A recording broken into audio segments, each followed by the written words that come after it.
Hello everyone, Brian from Burdick BMW.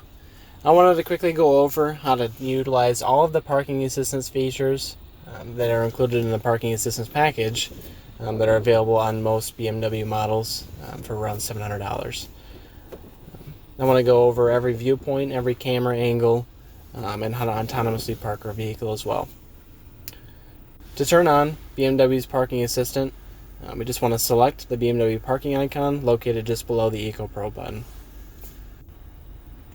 Once that's turned on, we can see all of our cameras, including our obviously our rear view camera, our wide angle rear view camera.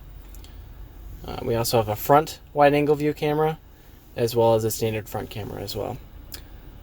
You can also look around the entire vehicle by using the BMW iDrive controller, selecting and managing different viewpoints as well.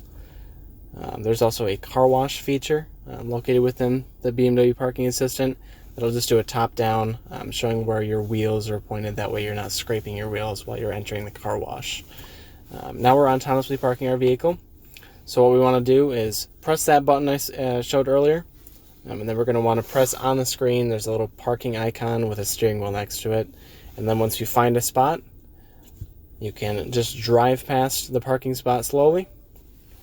It's going to recognize the spot. It's going to give you a few prompts, like turning on your turn signal for whichever direction you're going.